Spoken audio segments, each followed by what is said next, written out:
You were not born to be noticed. You were born to be necessary. Stop right there. I know what you're thinking. You're thinking I'm about to tell you to hide, to shrink, to disappear into some false humility that makes you feel spiritual but keeps you stuck. No, that's not what I'm saying.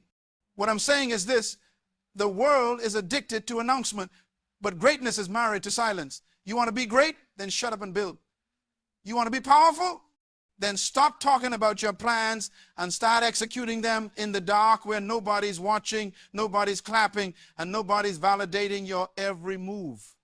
Let me tell you something that will change your life if you let it sink in. The most dangerous person in any room is not the loudest, it's the quietest. It's the one who's been building while everyone else has been talking. It's the one who's been studying while everyone else has been partying. It's the one who's been preparing in private for a moment that's coming in public. You see, noise is the refuge of the insecure. Silence is the workshop of the wise. I've watched people destroy their own destiny by announcing it too early. I've seen dreams die in the comment section. I've witnessed potential abort itself on social media because someone needed likes more than they needed growth. And here's the painful truth. When you announce your plans to people who have not paid the price you're willing to pay, you invite their limitations into your possibilities. You open the door to their doubt, their fear, their jealousy, and their unbelief. Not everyone is qualified to speak into your future. Most people can't even handle their present.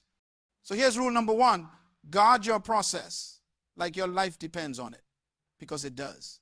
When a woman is pregnant, she doesn't announce it on day one. She waits. Why? Because she knows that life is fragile in its early stages. She protects what's growing inside her. She's careful about what she eats, where she goes, who she's around. She understands that the seed is more important than the announcement. Your dreams are the same way.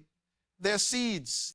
And seeds don't grow on the surface where everyone can see them and step on them. Seeds grow in the dark, in the dirt, in the hidden place where transformation happens without an audience.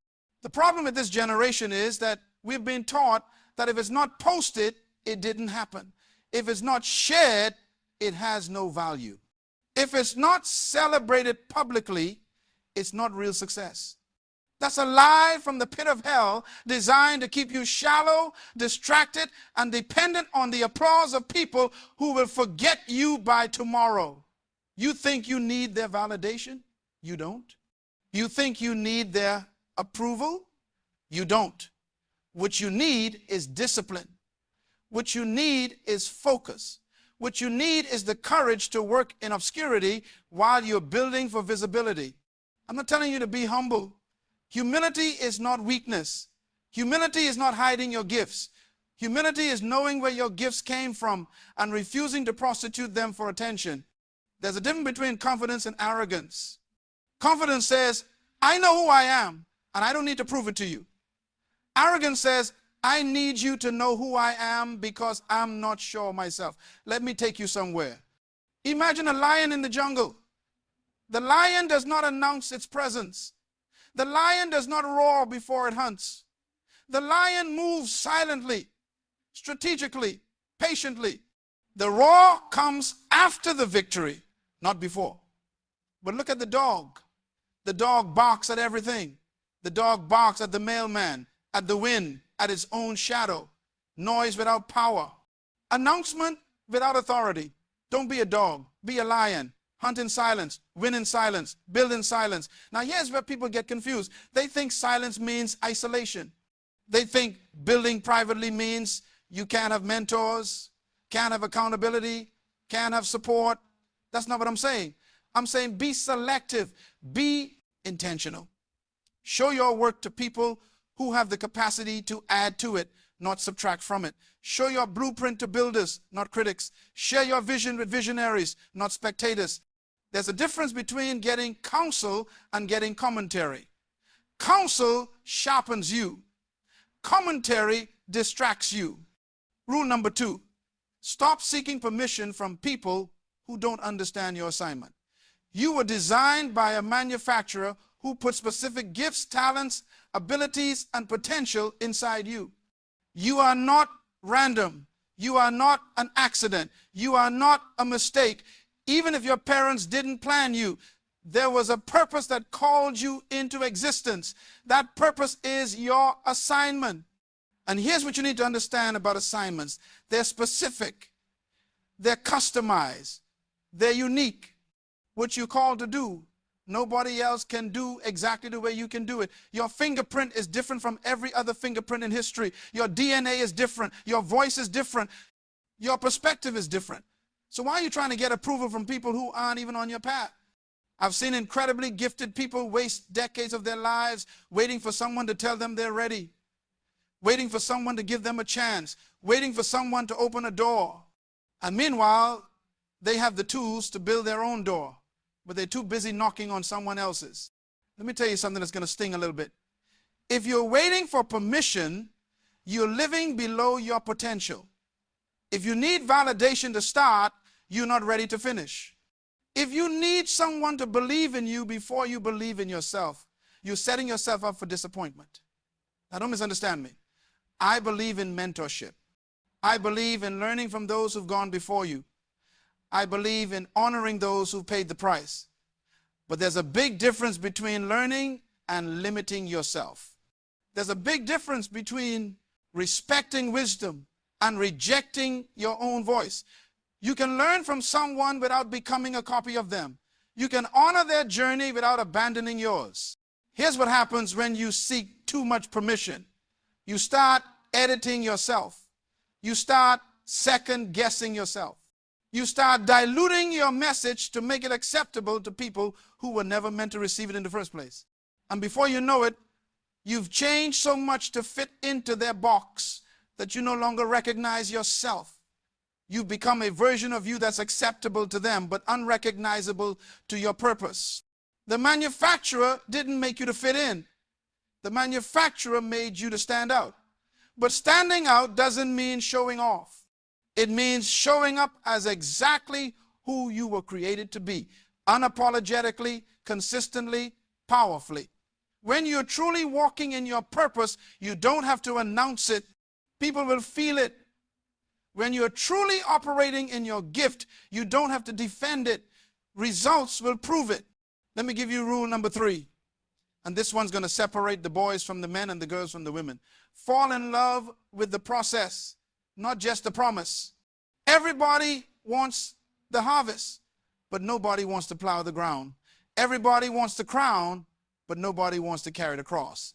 Everybody wants the stage, but nobody wants to struggle. That's why most people quit.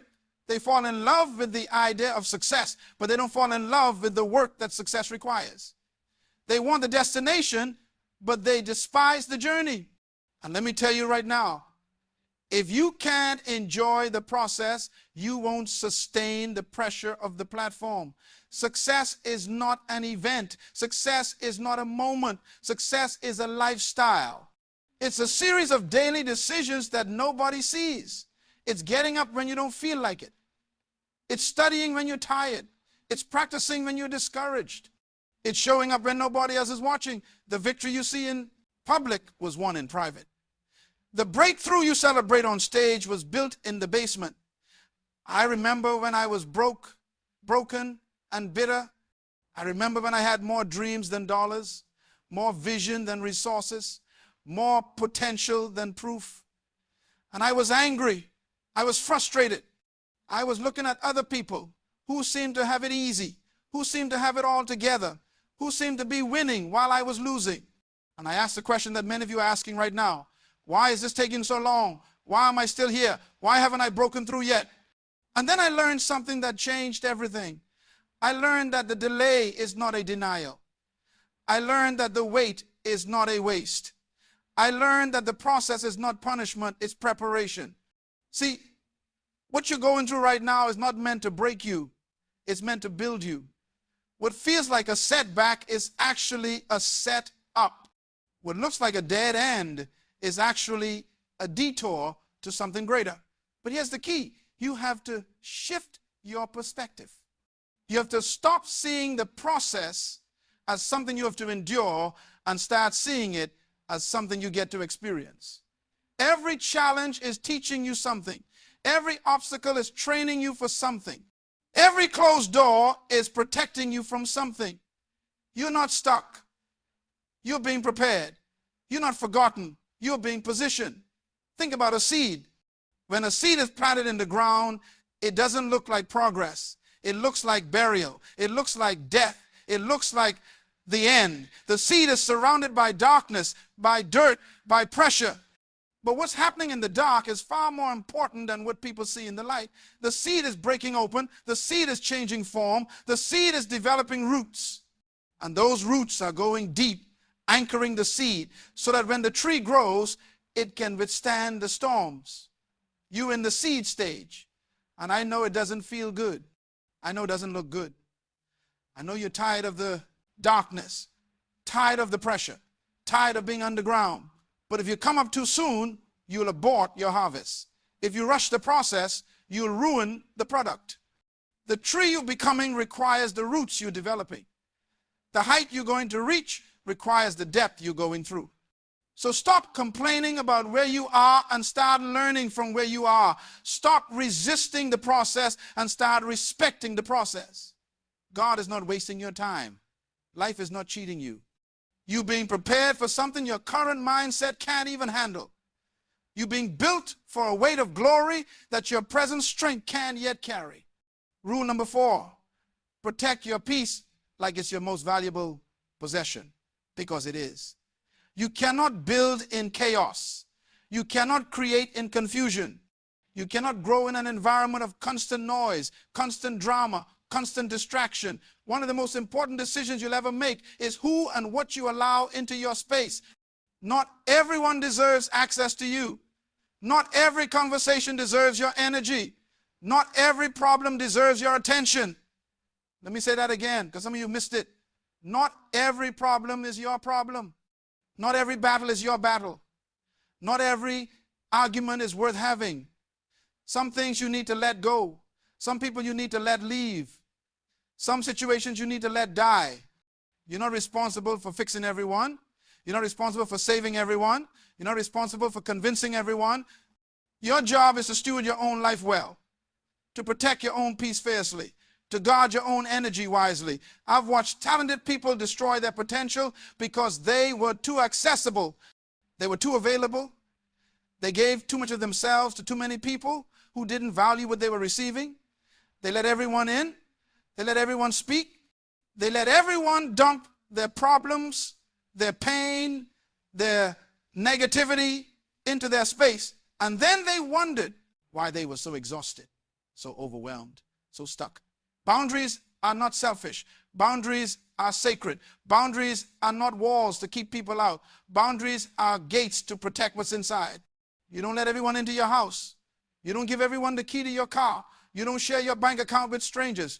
So why do you share your mind, your emotions, your time, your energy with people who haven't earned the right to access them? Some relationships are draining you. Some environments are limiting you. Some conversations are poisoning you. And you know it. Deep down, you know it. But you're afraid to make the hard decision because you don't want to hurt feelings. You don't want to seem mean. You don't want to be alone. Let me tell you something. Loneliness is better than bad company. Silence is better than toxic conversation. Peace is better than popularity. Jesus had 12 disciples, but only 3 went with him to the mountain. He loved everyone, but not everyone had the same access. He served the multitudes, but he retreated from the multitudes. He knew how to be present without being depleted. He knew how to give without giving everything. He protected his peace so he could fulfill his purpose. You need to do the same. You need to create space for yourself. You need to guard your mornings. You need to protect your mind. You need to be selective about what you watch, what you listen to, what you consume. Everything you allow into your ears is planting seeds in your heart. Everything you allow into your eyes is shaping your vision. Everything you allow into your space is influencing your spirit. Choose wisely. And here's the hard part. Sometimes the people you need to distance yourself from are people you love.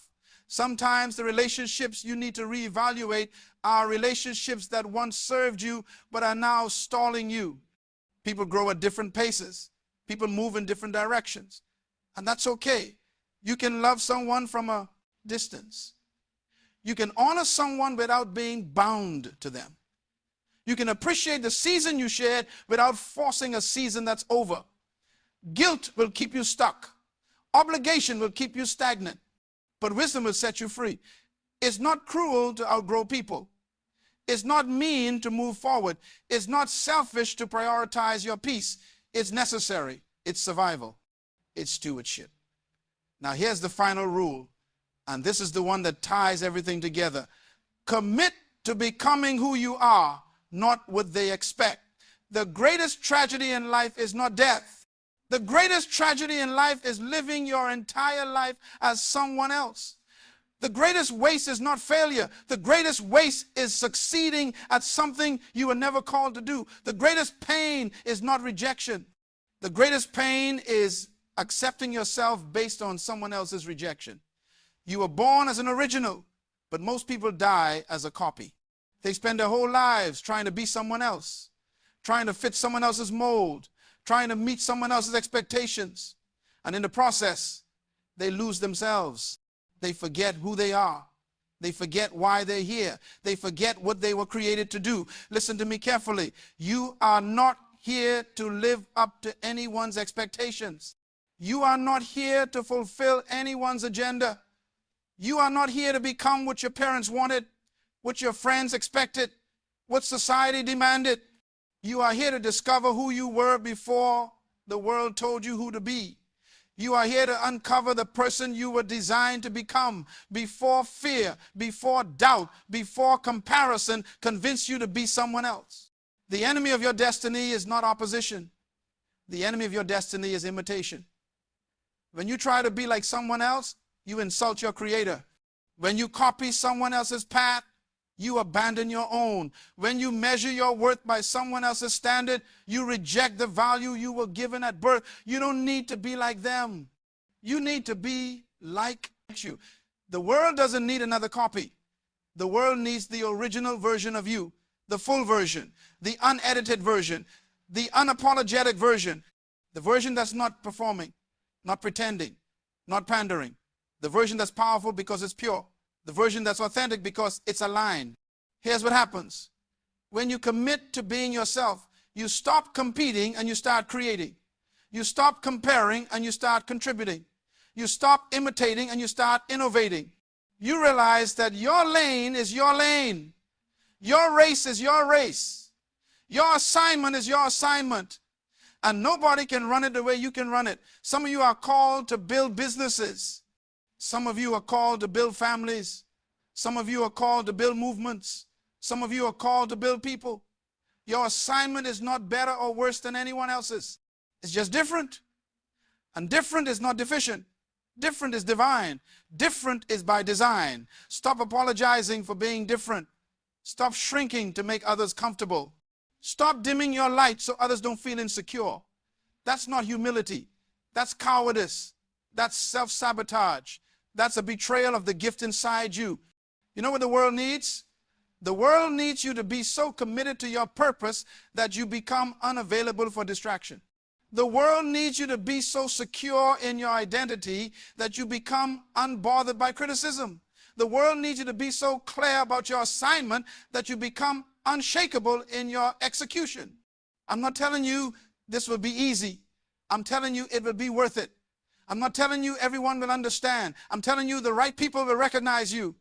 I'm not telling you the road will be smooth. I'm telling you the destination will be significant. Building yourself silently is not about hiding. It's about refining.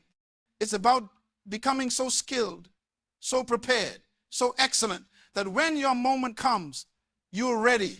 It's about investing in yourself when nobody's watching, so that when everyone's watching, you don't crumble under the pressure. It's about doing the work in private so you can handle the weight in public. You see, the crowd doesn't see the sacrifice. The audience doesn't see the struggle. The spectators don't see the sleepless nights, the rejected proposals, the closed doors, the financial pressure, the emotional breakdowns, the moments when you wanted to quit, they only see the result. They only see the success. They only see the breakthrough. And that's okay. Because the applause is not what sustained you. The attention is not what built you. The recognition is not what refined you. What built you was the commitment you made in the dark. What refined you was the discipline you practiced when you were alone. What sustained you was the faith you held on to when everything around you said, give up. That's what made you. That's what shaped you. That's what prepared you. So let me bring this home. Let me make this so clear that you can't misunderstand it. You have 5 rules, 5 principles, 5 commitments that will change your life if you apply them. Guard your process. Stop announcing every move. Stop sharing every plan. Stop seeking validation for every step. Build in silence. Grow in obscurity. Prepare in private. Stop seeking permission. You don't need everyone's approval. You don't need everyone's blessing. You don't need everyone's agreement. Move with confidence. Move with clarity. Move with conviction. Fall in love with the process. Stop being obsessed with the outcome and start being committed to the journey. Embrace the grind. Respect the wait. Trust the timing. Protect your peace. Cut off what drains you. Distance yourself from what distracts you. Guard what sustains you. Your peace is your power. Your environment is everything. Your circle determines your success. Become who you are. Stop trying to be like them. Stop measuring yourself by their standards. Stop living for their approval. You are enough. You are ready. You are called. These 5 rules are not suggestions. They're requirements. They're not optional. They're essential. If you want to build a life that matters, if you want to create something that lasts, if you want to fulfill the purpose you were born for, you have to commit to these principles. And let me tell you what's going to happen when you do. You're going to lose some people. Some people won't understand why you're not as available as you used to be. Some people won't like that you're no longer seeking their approval. Some people will call you proud, arrogant, distant. Let them. You're not building for them. You're building for your future. You're building for your children. You're building for the people who need what only you can create. You're going to face opposition. There will be moments when you question yourself. There will be days when you feel alone. There will be seasons when you wonder if it's worth it. In those moments, remember this. The pain you feel today is building the strength you'll need tomorrow. The struggle you're facing now is preparing you for the success you'll handle later. The test you're taking currently is training you for the testimony you'll share eventually. Don't quit. Don't stop. Don't give up. You're closer than you think. You're stronger than you know. You're more prepared than you realize. The breakdown you experience was actually a breakthrough in disguise.